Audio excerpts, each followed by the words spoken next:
Happy Tuesday. Hi, everyone. Happy new month, everybody. Hello, hello, hello. Come on in. Say hello, say hello.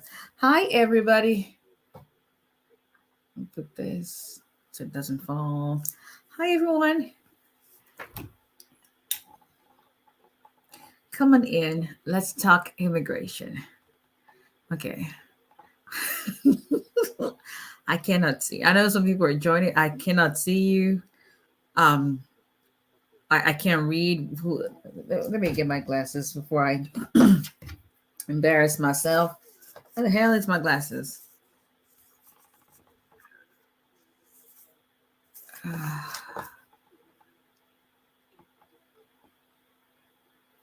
Lord have mercy. Allah magbojulo. God help us. Allah magbojulo. Hi everyone. This is attorney 𝒊𝒎𝒎𝒊𝒈𝒓𝒂𝒏𝒕, immigration attorney based in Babasam. I didn't put that. Immigration lawyer based in Alabama, representing immigration clients in all 50 states. Oh, there it is. Hold on one second, people. Cannot see. To save my life. Oh, thank you, Jesus. Listen, my eyes are not as young as my face looks. Okay, now I can see. Oh, Lord, have mercy. Woo! Hi, everyone. Come on in. How was your weekend? How was your July 4th celebration, Independence Day? Once again, this is attorney 𝒊𝒎𝒎𝒊𝒈𝒓𝒂𝒏𝒕, immigration lawyer based in Alabama. I'm physically based in Alabama, but we represent immigration clients in all 50 states. If you've got an immigration case, by firm and design case staff, we can and do represent immigration clients regardless of where the state you live in. We do actually represent people even in other countries, depending on what you are doing or applying for at the consulate or embassy. Contact information is 334-341-4475. You can also visit our website. If you're on YouTube or Facebook, you would see it on your screen. 𝒊𝒎𝒎𝒊𝒈𝒓𝒂𝒏𝒕. Send an email to aos@𝒊𝒎𝒎𝒊𝒈𝒓𝒂𝒏𝒕 or contact@𝒊𝒎𝒎𝒊𝒈𝒓𝒂𝒏𝒕 or cmb@𝒊𝒎𝒎𝒊𝒈𝒓𝒂𝒏𝒕.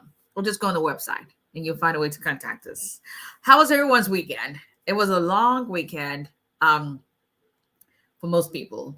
But here, I think the courts in our circuit, the circuit judge authorized for those who work in the courthouse for them to take Friday off. So most people around here actually had a 4-day weekend. So that was pretty good. I hope everyone had a good weekend. I hope everyone is staying safe. And once, like I always ask, please share this video, subscribe to the YouTube channel. On all the social media platform, if you put in 𝒊𝒎𝒎𝒊𝒈𝒓𝒂𝒏𝒕 immigration, just saying, 𝒊𝒎𝒎𝒊𝒈𝒓𝒂𝒏𝒕 immigration, this great salt and pepper hairy girl is gonna show up. TikTok, Instagram, Facebook, YouTube, 𝒊𝒎𝒎𝒊𝒈𝒓𝒂𝒏𝒕 immigration. Follow us, share, like, subscribe. All that will be very much appreciated. Okay, people, let's talk immigration. Questions, put in the comment section. We'll get you. You already know the drill. I need to say it all every time. But here we go. One thing that I don't think there's a day that goes by that somebody doesn't have a question about advanced parole or traveling or what do I need to take? How do I get back in? What is the guarantee that I'll be allowed to come in? Let's tackle all those questions that has to do with you traveling while your case is pending. So this evening, we're going to talk about traveling while case is pending with USCIS. Let me say this up front. If you are in removal proceedings, you cannot, unless you're accepted voluntary departure or whatever, but you will not be able to get an advanced parole if you are in removal proceedings. So this relates to, or this applies to people who are who have affirmative applications. Affirmative applications basically just means that your applications are pending with USCIS and not with the immigration court. So what is this whole thing about advanced parole? Advanced parole is, in a nutshell, what allows you or gives you the authorization to be paroled back into the country. It's not necessarily an admission. It is, but it allows you to come in as a lawful lawful paroled entry because you have a pending case, and you must have applied for advanced parole before you leave the country. Let me be very, very clear. And this is not even funny because this has happened. Application for advanced parole, which you make on an I-131 form, while it's pending, does not give you authorization to travel. Because you have filed an application for advanced parole is not the same thing as you having an application that's been approved and USCIS has issued you that travel authorization that allows you to go and come back in because you have a pending case. People like, okay, you should know that. This has happened to people that I've had to be called and consulted with, and I'm thinking, okay, how do we deal with this? If you have not had your advanced parole approved, please understand you're going nowhere. That's just, I can say more direct than that. How do you get authorization to travel while your case is pending? You file the I-131 form.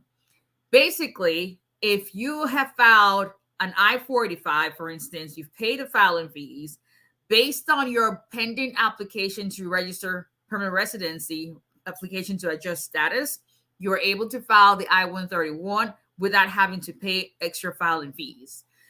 And you're also able to file your EAD. What USCIS usually does, thank you. Yeah, the magic.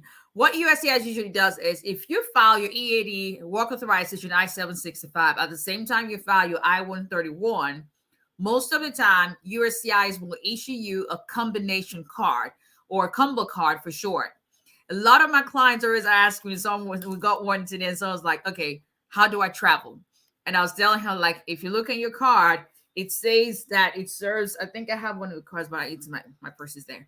It also serves as I-512. I-512 is your travel authorization document. If you filed concurrently an I-765 and I-131, for the most part, USCIS will issue that EAD card, but your EAD card, as long as it says also serves as I-512, that is also your travel authorization document on your EAD card. Does that make sense? However, if you say, for instance, you had filed your EAD separately, and then along the line, you decide you want to travel, when you get your EAD card, it will probably say not valid for reentry. And that's because you haven't filed an I-131 or did not file one at the same time. If you now decide, okay, I want to go visit friends in England, or I want to go to Dubai. Talking of Dubai, I got to go to Dubai. I've never been to Dubai. People say you got to go. Now, I don't do well with heat. For someone who grew up in Nigeria, I was very, very indoors. I was an indoorsy kind of person. Now living in the South, y'all living in the South, like, I don't know what we did to Jesus, but it's burning. It's literally like you run in, you run out, you do what you have to, and run back in. It is hot. And we're not even through July and August. Anyway, I digress. But if you decide, okay, I want to go visit friends, and I hear it's a beautiful place, I'm looking forward to going. Listen, I love jewelry. If you guys don't know me by now, if you can tell, that's the only reason why I'm looking forward to going to Dubai to buy jewelry. Yeah, and because I ain't doing no desert, no, I don't do. I just don't. My skin doesn't like heat. That's my story, and I'm sticking to, and I plan to keep my skin the way it is. But you decide, okay, I want to travel. Then you have, you have a pending 485. Then you can file your I-131. In that case, USCIS will usually issue you a document, say like an approval notice, but it would literally say I-512 on top of it, and it would have your photo, your picture on the bottom. That is your evidence that you're allowed to be paroled in when you make a travel. Now, let's be clear on something. The fact that you have advanced parole does not guarantee you entry. I know a lot of people ask me that question. Am I guaranteed to come back? I can never tell you. Yes, prudent lady. So you have the combo I-512. The combo, the card itself is not the I-512. Your card is the EAD in addition to the I-512. So that's why it's a combo card, because it doubles as your work permit and it also doubles as a travel authorization.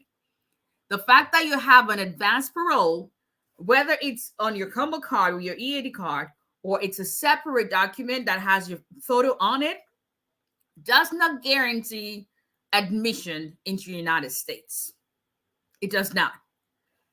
USCIS has authorization to issue you that advanced parole so that you can be paroled in after a travel outside the country. However, CBP, Customs Border Patrol, have sole discretion, sole authorization to decide whether you will be let in, basically whether you'll be admitted back into the country after a travel. What can prevent you from being admitted? If for whatever reason there are other grounds besides unlawful presence, meaning overstay, if there are other grounds of inadmissibility that CBP decides, okay, we've seen this in your record, and based on this, we're going to deny you admission, that's different. The fact that you have advanced parole does not mean you would be able to overcome that unless advanced parole is really about you overstaying and going back. And I'm talking regarding adjustment of status, and because advanced parole, I-131 is used for humanitarian parole. You can bring someone on medical grounds. It's just for other things, but we're talking mainly about adjustment of status, green card application. So it's not what you want to hear, but that's the truth. Be aware that as long as you don't have any other inadmissibility grounds besides that unlawful presence overstay issue, then you should be fine. So whenever people ask me, is it safe to travel? It is safe to travel, but I always say, put the caveat, because that's what my legal brain is wired to do. As long as you don't have any other inadmissibility issues besides unlawful presence. Because they ain't going to come back and say, Cecilia is okay. About travel, no, that's not what I'm saying. That's what I'm saying. So, but generally, it is safe. I always tell my clients, I'm just safer with 30 days maximum. I keep it at 21, but that's just me. Because listen, keep in mind when you feel like your I-131, there's a part in the form that asks you, do you want one trip or is it going to be multiple trips? And how many days are you looking at? Try to make sure that whatever days you put there, your travel doesn't exceed that average time. That's just me. I love to err on the side of caution, just what it is. But so that's what advanced parole is. You are able to, USCIS will issue a combo card for the most part. If your card does not say, because another client said, hey, Cecilia, you didn't send me my advanced parole document. And I sent it to you. She goes, no, you only sent me my approval notice. I don't have the travel document. I'm like, okay, because your EAD says also serves as. She goes, so that's what I need. Like, yeah. So if you're traveling, what should you take when you're traveling? If you have a combo card, take your EAD card that says it also serves as I-512. If you do not have a combo card, basically it has a 512 as well as your approval notice, just to be on the safe side. If you do not have a combo card where your card says not valid for reentry, and then you have the document paper travel authorization I-512, take that along with you as well as your approval notice. Obviously, your travel document, which is your passport or whatever travel document from your country, must be valid as well. So those are things that you take with you. Do you get a separate card? Does the advanced parole itself come in a card form just by itself? No. If it's not combined with your work permit, then it is just a regular, like an approval notice kind of paper. It's not there's no card itself that says I-512 unless it is combined with your work authorization. So let's see. I had some points I put down.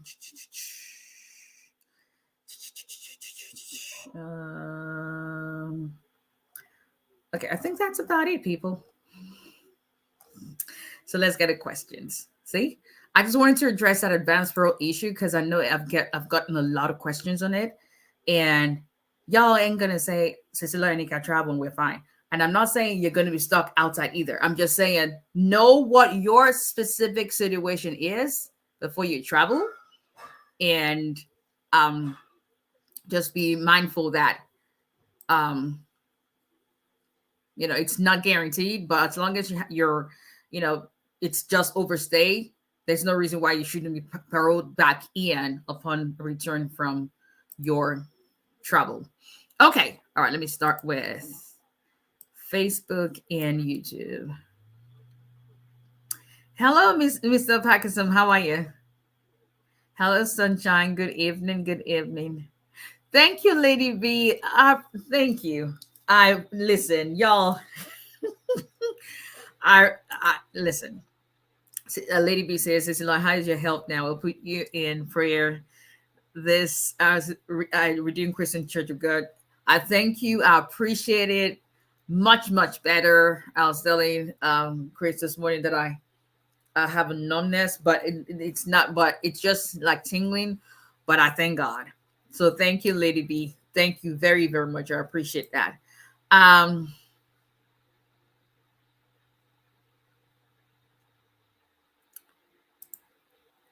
Jill, can I travel for this weekend for a funeral and back by Tuesday? My interview is the 19th. Will it be possible? I already have, as long as you have a valid advance parole, and you have your passport is still valid, and you have no other inadmissibility issues. Obviously, I mean that shouldn't be a problem. But obviously, I cannot tell you go because I can't tell you anything specific to your case without having knowledge of what has been in your history. But generally, if you have no other issues besides overstay, there shouldn't be any problem. Doesn't apply to you specifically. That's a general information. Okay.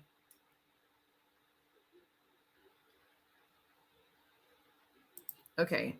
Hakim, I entered America through F1 visa. I have a niece, 25 years, bearing the same name, but have me as father. But can she file for me in the position of father status? If the person is not related to you by blood or adopted child, your adopted child, the fact that you have the same last name you have to provide proof of you being biologically related or you being the legal father in some capacity where the court awarded you custody or you adopted her, something that shows that you're the father. Lady B, my EAD don't have a parole. Please, how do I go about this? I can't speak to your specific case, but normally if you have filed a 485 and you file the C9 EAD, then you'll be eligible to file the I-131. So you just have to file the I-131 form along with a copy of the receipt, your 485 receipt notice, showing that you paid the fee, so you don't have to pay a filing fee for the I-131. Okay. Oh, Lady B, yours is a VAWA case, but the question then is, do you have what EAD did you file? So most likely, if you have an EAD already, you probably filed a C9. So yeah, you'll send it to. So if you have a pending VAWA case, any companion applications concurrently filed would also be sent to the Vermont Service Center. Okay. I'm doing good, Mohammed. Thank you. Aziz Olawi, can I still file for? So I think on Thursday I'm going to address that issue, but I wanted to get more information before I come on and talk about that. So when we're all excited about prosecutorial discretion, now there is, oh Lord, you see, Biden administration is really trying, but anti-immigrants who shall remain nameless, but we know who they are doing everything possible to frustrate them. So for security discretion, where they're saying group non-priority and now they're saying they can't do that anymore. So, but am I still requesting it? Yeah, I still did one today. Was on the phone for the ICE attorney, and listen, I'm telling you, I'm sure when it's in my name, they probably just run like, no, you don't want to deal with her. Hey, thank you, Ms. 𝒊𝒒𝒏𝒕. Thank you. I appreciate that. Hello, Jay. I applied for, this is Mohammed on YouTube, applied for VAWA last month with C9 category. When can I accept prima facie? I cannot tell you because I had a case. Now, you got to be proactive, and I'll tell you why. Some of my clients, I have a client that we filed this case in February, even though it's 5 months ago, but we haven't received a prima facie. So I had already sent Ian an email to Vermont, but he asked me. So whenever we go through our cases, and if I hit that 4 or 5 months mark, I start to make notes and I email Vermont like, okay, we haven't received a prima facie. Is it because we're not getting one? You haven't issued one, or you issued it that we didn't get it? Let us know. And they would always respond. So I try to be proactive that way because prima facie, even though it's not an approval, it just means your case is approvable face value. It allows people to apply for Medicaid. You don't have to pay for insurance. It allows you to apply for housing. Housing. It allows you to apply for whatever state benefits, food stamps, if you can save yourself grocery while your case is pending. And especially for people who have kids, like my client who filed this case in February, he's got a son, and it's hard. And so knowing that and we finally got a response from Vermont today that they're now in the process of issuing. So sometimes they may not, we're all human. They may even overlook like, okay, maybe and so now we're going to get that. And then I got cases that I filed in May that we received the prima facie in June. I have a case that I filed the first week of June, and I got the prima facie last week. And not even a month. So I don't know. There's no rhyme or rhythm to the time frame. I'm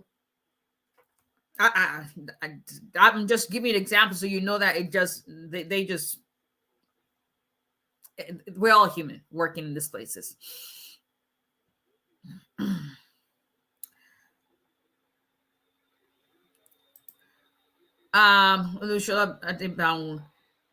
Is it true that EADs are issued faster now than the previous months?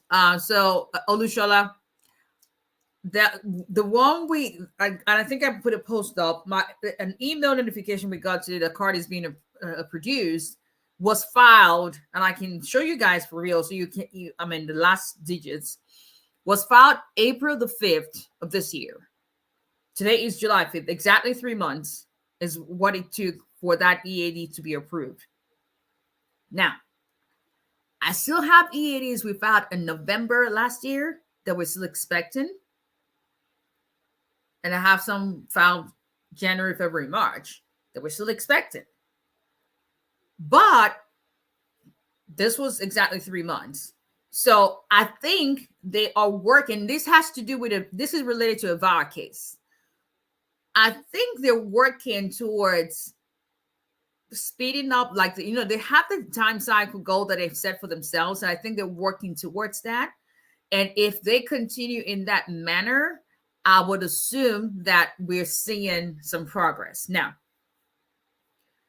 there are also people who are waiting on responses for notice of intent to deny, request for evidence, and USCI is taking forever. This is my advice to you on that. And then just to, add on to what the question. If you've waited over a year, because I have a client that went to Minnesota last year, and very, very strong case, but they had to verify some documents, but we had a combination of, and that's what we did. So in her case, we had the N400 that was scheduled for interview, but the 751 was not scheduled. So what I did was to send a copy of the file to the field office saying, hey, we had already sent a copy, but then when we got interview notices, we sent the copy saying, hey, we know you have to address this. along with this. So please request that from the lockbox, whatever, and so we can have everything together. So we had both, but we had been waiting since August of last year, nothing. But I usually give it a 6 months, but when we're going to a year, then it's time to say, okay, what can we do? We did a congressional assistance request, and then I also send a demand letter, like, y'all need to make a decision because this lady has had enough. And God hearing our cries. Last week, I think I saw her here not too long ago. I think it was last week. We got an email notification that she's now ready to be scheduled for oath ceremony. So sometimes you got to send them and let them know you ain't forgotten about your case. Like, hey, what's going on? Contact your congressman or woman and say, hey, can you help me look into what's going on here? And just be proactive together. Like, if my client says, hey, can we do that? Like, yeah, sure, we can try it. If I don't think it's a good idea, like, I don't think it's a good idea, but you can go ahead and do it. So, but at least you know I said it's not a good idea. But yeah, so sometimes there's no rhyme or reading with USCIs.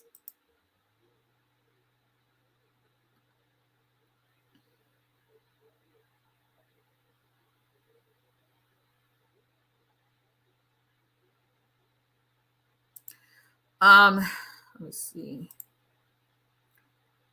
Okay, and I think, this is what I want to say. Jean Ziza, VAWA was approved. Congratulations. 485 still pending. Approval note says contact local USCIS office. I did send it and haven't heard back from the local USCIS office. What's the procedure? If you've already contacted them, wait for them to respond. I can't speak to your case because I don't know what's going on in your case.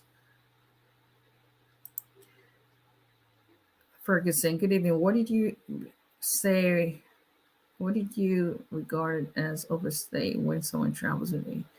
I'm not sure I understand the way you have posed your question, but I'm guessing you're asking, what did I say about overstay with someone that travels with advanced parole? If you've overstayed and you have a pending application to register permanent residence, your green card application, be sure that you file your AP and it's approved and you have your parole in your hands, whether it's a combo card or a separate document, before you travel.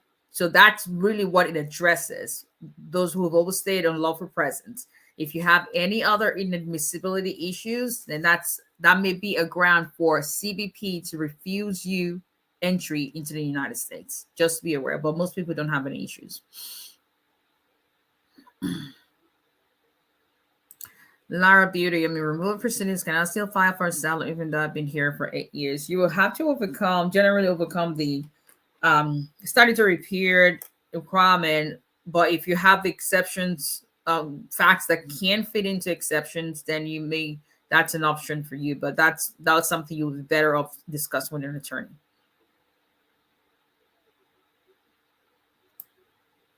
Okay, Alan says, my EAD didn't arrive so far. I made an inquiry in my case on July 25th. I can't wait to do that. Okay, I have pending about case for over a year. I have prima facie. Had biometrics taken in October last year. Nothing so far. Do you think it has anything to do with about they waiving the fee? The only update is you waived your filing fee, but I paid a fee for the green card.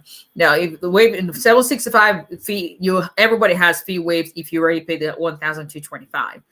The question I have for you, Alan, is what category did you file under? Did you file a C31 or C9? That's where you have to start from. If you filed a C31, then you're just going to keep waiting. If you filed a C9, then if it's your inquiry is July 25th, outside normal processing time, if you're going to make that inquiry, be sure that you're making an inquiry based on C9. Okay, so make the inquiry. Now, keep in mind, because it's a VAWA case, you cannot. If you submit, you can submit an online inquiry, but they will come back and send you a letter saying either you send them a request in writing, physically hard copy to the office, or have your attorney email them. Like attorneys, we have a hotline email we use. They verify who we are and then respond to us. So you will not get them calling you or anything like that. You would have to send them a letter. Okay. Hello, Mr. Femi. Good to see you. I got an eviction notice. Can I use that to expedite my EAD? If it has to do with financial hardship and you can make a case for that, then generally you can, but I can't speak to your case. Okay, let me go on Instagram. I'll start from the bottom and work my way up. Let's see. What tax status can you file? I'm not a tax attorney. What advice? Just to wait until you're free all the way. Okay, Mr. Logic Major, you probably had something up. Okay. Oh, you were responding to those seem to be crazy. They will first get you and detain you. Just prove that you're doing the I'm telling you. Now I cannot say that I experience it, but I know my clients come in and like, can you believe?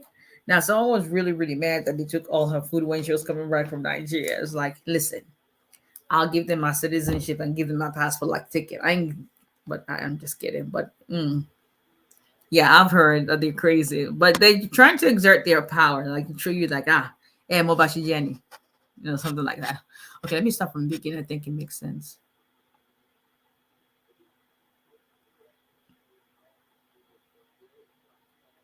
Hello, Jane. What gets asked at green card interview based on VAWA versus a marriage one? Okay, so let me address that question real quick. When you have a regular marriage interview, it is not about, they ask you questions about your admissibility, but when you have a green card interview, generally you're there with your spouse. That is a good faith interview. And that good faith interview, part of your interview is actually two. One is your admissibility, for the most part, is the good faith. That good faith is attached to your I-130 that your spouse files. In a VAWA case, your good faith proof is not in the interview. Everything that has to do with good faith is sent in with your VAWA petition, because that's part of the required evidence, part of required criteria you have to meet. Once your VAWA has been approved, what's left of your interview, if you get scheduled for an interview, is the I-485, the green card application, which has to do solely with admissibility. It's got nothing to do with good faith. So when you have your interview, if you have the interview, it's more about, are you admissible? Is there any other grounds or any grounds to make you find you inadmissible? That's where the difference is. In a regular marriage-based case, you are already, that good faith interview is part of what they do, and it's attached to the I-130. So there's no reason why during a 485 interview, after a VAWA petition has been approved, for the officer to be asking anything that has to do with good faith in the sense of, was your marriage real, yada, yada, yada. It's all about, are you here to start a prostitution ring or something to that effect, like, to marry like 10 husbands, those kind of things. Yeah. Okay. Why am I not getting my work permit filed since February this year? If it's February this year, that's still, listen, I got a lady who is so dear to my heart, and we filed her work permit since February last year. And we keep getting the same crap that they're working on it. We got a response from Congress, because we did a congressional assistance request, and they said they actually acknowledged that it's outside normal processing time. We haven't heard back since. So what I did in that situation is we just filed a new one, just in case. So listen, now that's a unicorn kind of case, which is really aggravating. Listen, besides pulling my hair here, I don't know what else to do. But if you're talking about February this year, you're still with the number person time. So, but I am doing great. Thank you for asking. Much, much better. Much better. Okay, let's see.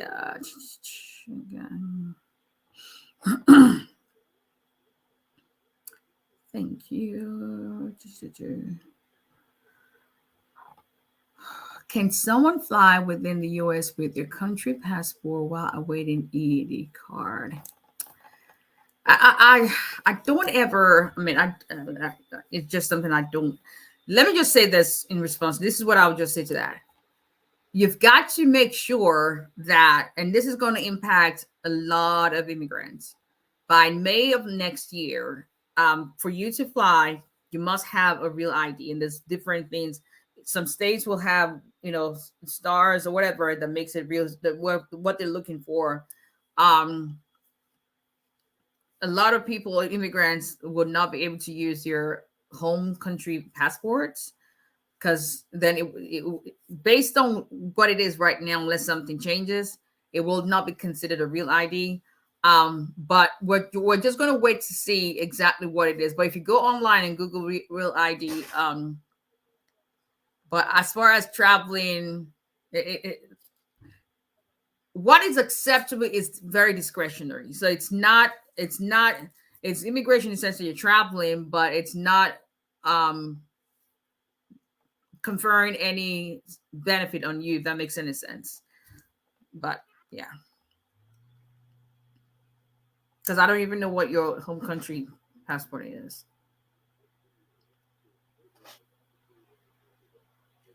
Can I travel with my passport to Canada? I have traveled with it 2 times now for like 2 months and go back in easily.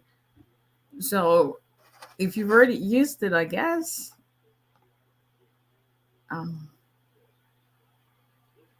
Then people told me that they feared it. I don't think there's anything to fear, really. As long as you have no other issues besides.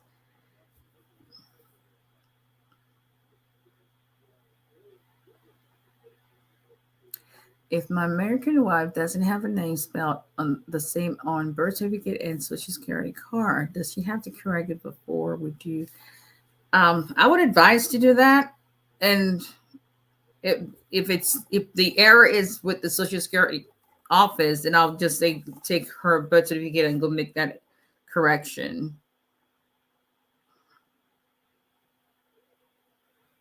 DD1, okay. All right, thank you. Empty in my head. I've heard that before. Okay.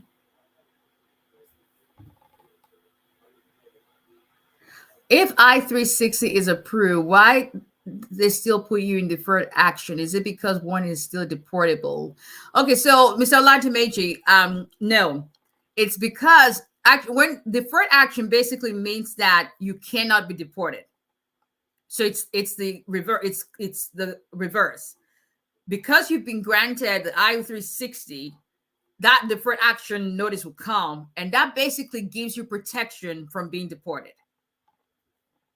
And so while you're deciding, because not everybody is going to be eligible to adjust their status because somehow they may be found inadmissible.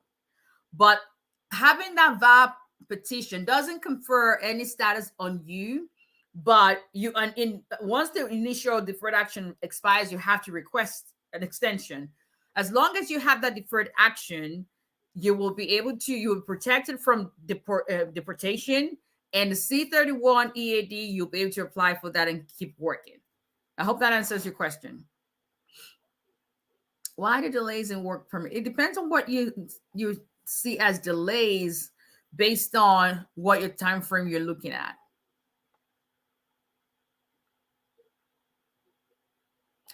DDS. Yeah, I think that's the main thing. Any criminal background, anything pending in court. I would say if you have a pending case in court, especially a felony case, don't go nowhere. No, even if it's pending, you haven't been convicted, just sit your butt down until that's been fixed. That's just me.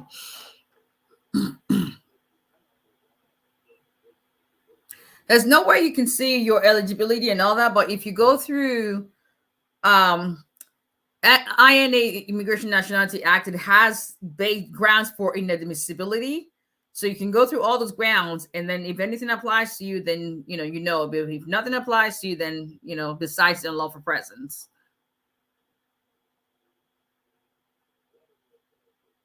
Can someone file for asylum, file for parole to travel? If you have If your asylum application is an affirmative asylum application, meaning it's with USCIS and not with immigration court, generally yes. But you cannot travel to the country you're seeking protection from. Florida is cracking down immigrants now. Let me tell you something. I'm telling everybody, listen, if you're sitting on the fence about filing an immigration case or something, and you're indecisive, do you qualify for VAWA? Do you qualify for asylum? This administration is when you want to get your cases in. I just don't. There's no guarantee that a Democrat is going to come in. You've seen what is happening with the Supreme Court. The Supreme Court is basically red state ruled. That's just what it is. So we don't know what's going to happen the next election season. So just saying.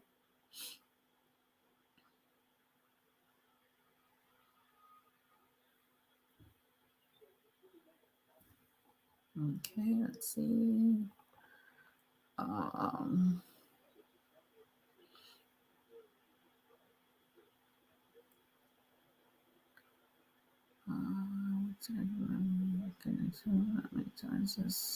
many times does immigration separate someone when it comes to interviews? My first interview was separate. You think they would separate me? That's left to them. If they call you for a second interview, most likely it's a Stokes interview. They may, or they may not. It just depends on them.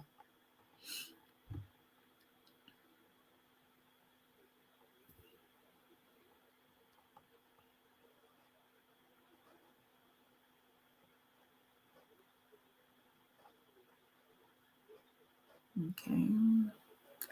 All right. So we said lunch. Answer those questions. Since August last year. Okay. What is the average processing time for I-140, the national interest waiver in 7.6? Okay, so if you go on your, I'm trying to see, because I do both regular employer filed I-140 and self petition national interest waiver. I'm not really seeing a difference as far as the I-765 time frame, because it's just employment based. It's still the C9. So I'm seeing an average in my firm. About 6 to 9 months is what I'm seeing in my firm. But go on USCIS.gov and put in your priority date, and then it would let you know how long it's going to take for them to do your case. Okay.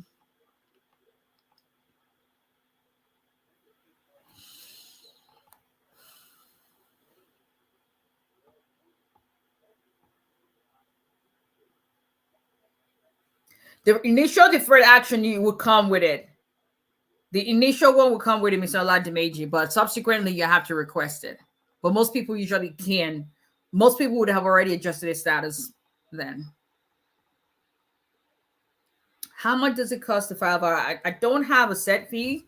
Everybody's fee is completely different. I always, you have to do a consultation with me first before I can give you a fee, because I don't know what your case is. I don't know what I have to do. I always tell people, think about it this way, because people say, I just want to know what your fee is. The first consultation is the first time I'll probably be able to sit down, one-on-one and talk with you virtually and find out and ask questions and know what we need to do. Have you had a case before? Have you had prior denials? What was the basis of the denial? What are you going through? Did you come in if it's asylum? Did you come in within the first year? If not, do we have basis for exceptions? Then I can figure out what needs to be done, and then I can give you a fee. It's like going to a doctor's office and telling them, listen, I don't want to pay for the visit today. I already know what is wrong with me. So I want to ask the doctor how much it's going to charge to fix this appendicitis. I'm sure the doctor's going to look at you like, how am I supposed to know that? When did you get a medical degree to be able to diagnose yourself? But you're going to pay off his visit before you even talk to the doctor. You don't even know if they can help you or not. But it makes, I don't see how I can go to a doctor's office, which I go just went recently. Every single time you got to pay an office visit. And every single time they tell you, oh, okay, let's see what's happened before. But how can I help you today? You've got to pay before you talk to the doctor. The same thing. You got to pay consultation before. I gave a lot of free information, but if you want to talk about your case, then when we have the consultation, I can tell you what your fee will be. In my firm, what we do is we credit. So consultation, we have 30 minutes, 45 minutes, and an hour. And all the prices are on the website, 130 through 230.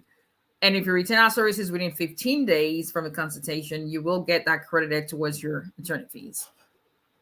Immigrants and going through, I'm telling you, we're going through a lot.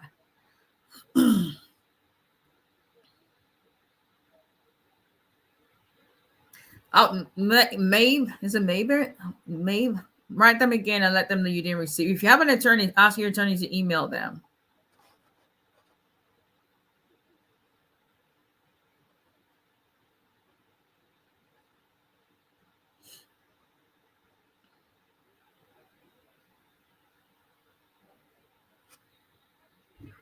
I contacted your office today. I've scheduled an appointment tomorrow. Yes, I got your, yeah, I saw that you paid for consultation and I have your, well, I know you paid because I already have the confirmation in my email. So yes, I will meet with you tomorrow. I will. I'm not going to say your other name, so. You can accept consultation. I'm telling you, a lot of people think you were still allowed to mention. Okay, people. All right, gotta go. Once again, if we can help you, I cannot get. Hey, Caddy, how are you?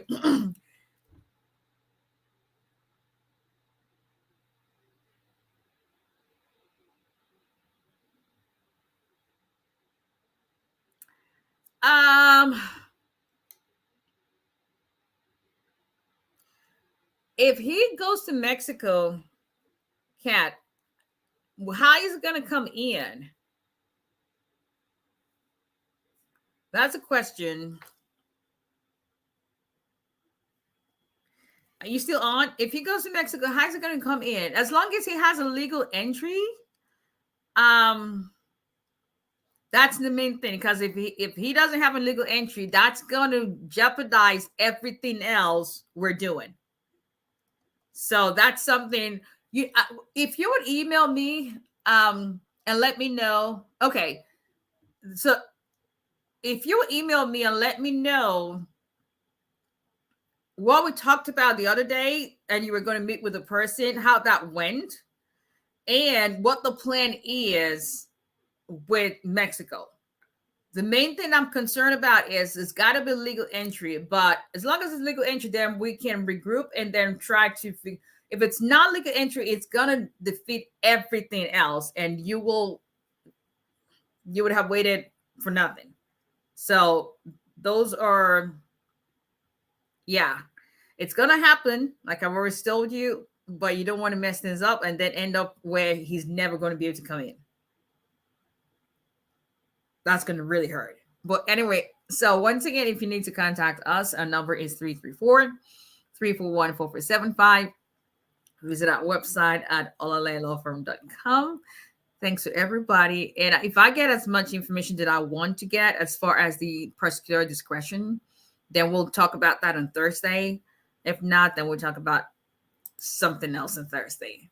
All right, everybody. Thanks for joining.